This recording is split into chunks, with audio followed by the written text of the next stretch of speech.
Hey guys, what's going on? August 16th, suck less. Rick here for Facebook and internet, YouTubeage. How's it going? Doing Q&A today. So the lovely Chris over at Steve's, up at Steve's?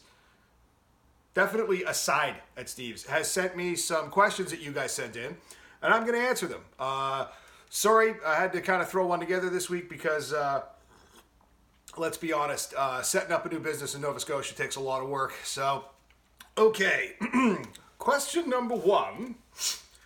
How many pedals for a first board? How many pedals should you put on a first board? 2 or more. You don't really need a set number of pedals. You really don't. I mean, I've seen 3. I've seen 23, right? As long as you've got a couple of pedals that you like and you want to be able to just pull it out and drop it down and play, right? It doesn't matter how many pedals are on it. I mean, realistically, you could build a 2-pedal board. I mean, 1 pedal's not really, well, I mean, you could build a board with 1 pedal. It would just be a pedal. I recommend going at least 2. And if one of them's a tuner, it's 1 again, right? Tuners are great, but they're not fun. Okay, next question. By the way, I wrote this down on an envelope because we're super high tech. How much money should I plan to spend on a board? Okay, how much money should I... Well, again, no easy answer on that. I mean, you can build a board with just some plywood and Velcro tape from the hardware store, right? I mean, you don't need to go crazy. However, I would recommend looking up the pedal train stuff because they're modular. They're super easy to work with. I've got like 4 of them, like of varying sizes. Pedal train just makes good stuff. So for a board, I'd say first board, maybe $150 for like a decent size one in a case. And then for power, hold on. For power, get one of these. I know everybody likes the Voodoo Lab stuff, and I use them. They're great. They're better, but they're also expensive. But for around $50, you can get a Powerall, which is a really, really good power supply with all the attachments and daisy chains in it, and it's regulated. So it's not going to make your pedals sound weird or noisy or potentially pick up cell phone interference like last video. So anyway, I fixed that, by the way. So yeah, I think for about $200, not including pedals, and then maybe $25 to $30 worth of cables, you can probably get your board going and have a decent board. Coming up later, I'm actually going to film, I'm going to walk you through how to build a board, but I think we're going to do effects first. So that's going to be coming up next week. Okay, question 3. Do I really need a wah or a volume pedal? No. You don't.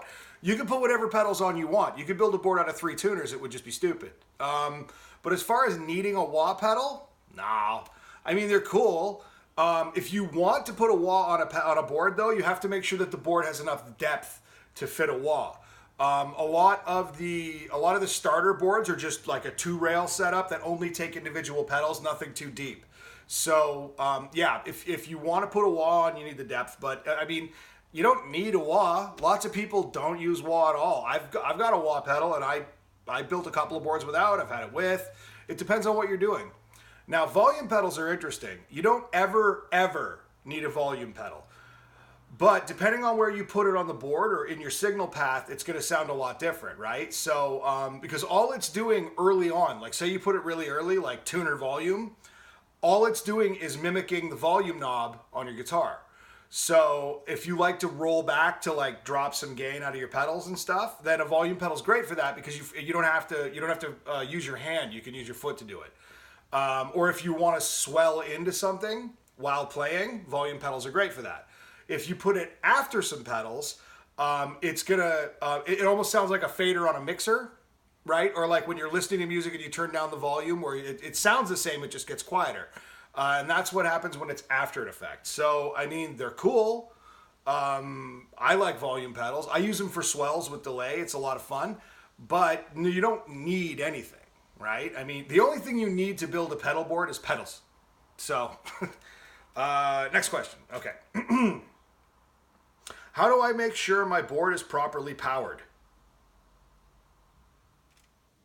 Okay. Honestly, the Powerall. One of these, right? That's a pretty broad question, though.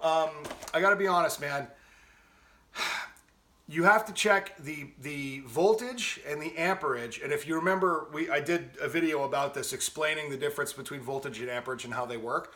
You have to make sure that whatever power supply you're using that supplies power to your pedals is capable of feeding them, right? So you need to make sure that they're all the right voltage, right? Like if you've got a bunch of 9-volt pedals and then a 24-volt pedal, well, you can't just plug a 9-volt into it. It's not going to work, right?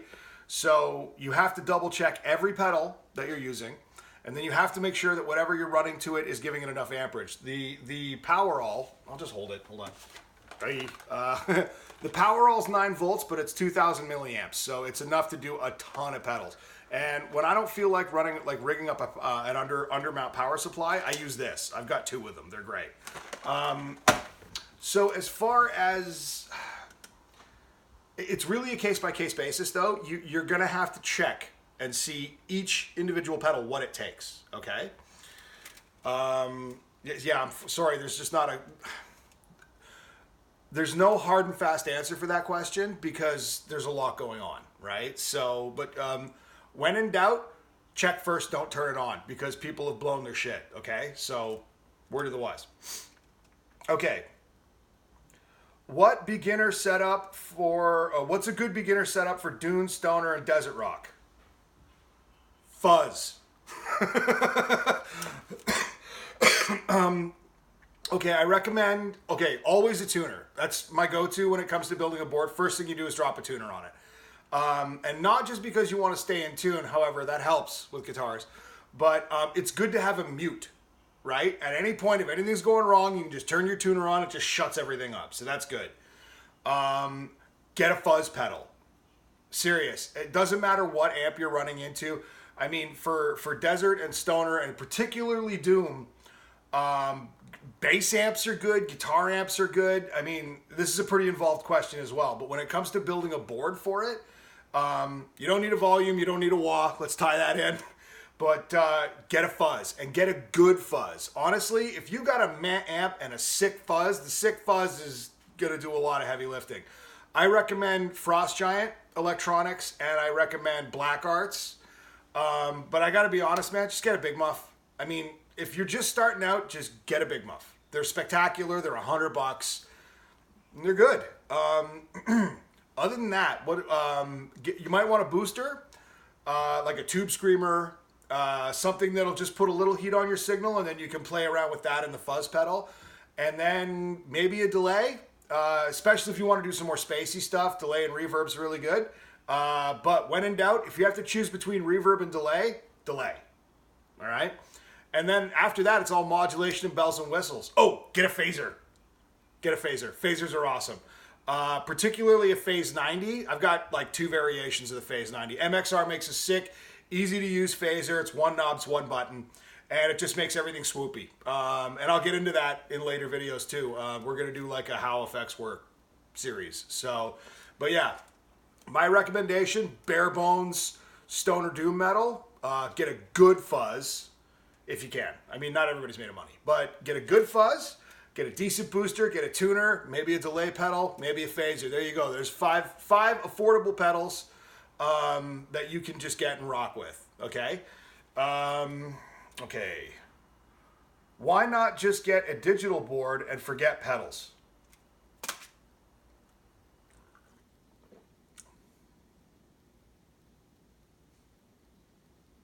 Okay.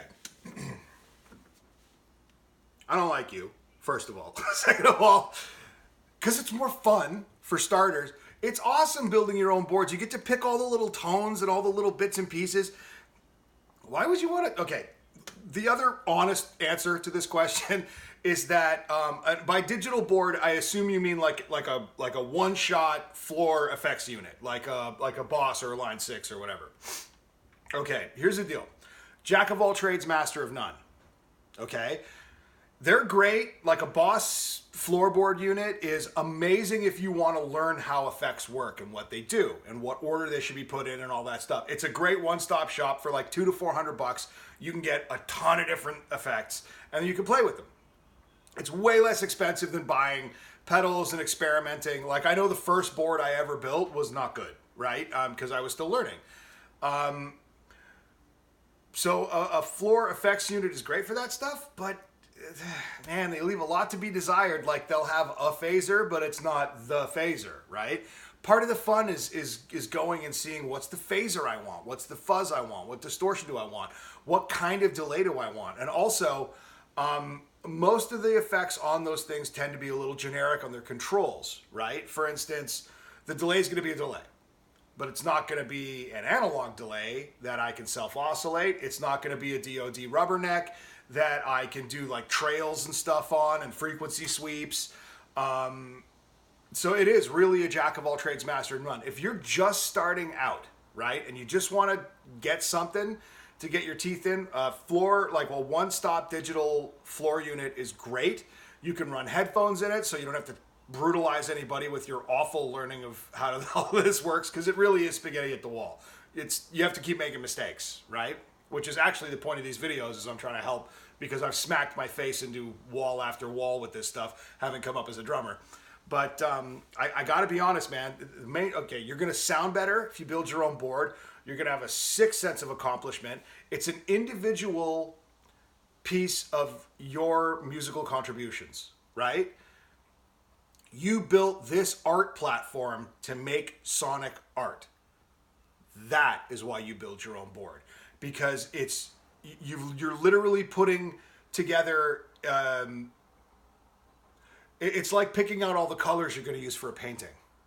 You know what I mean? It's your sonic palette. You lay it all out, and then you grab your guitar, right, and then you paint.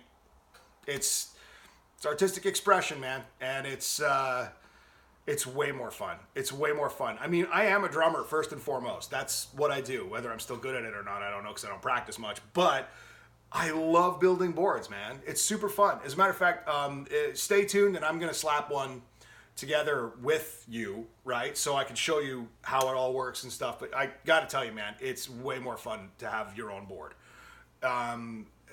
Like night and day.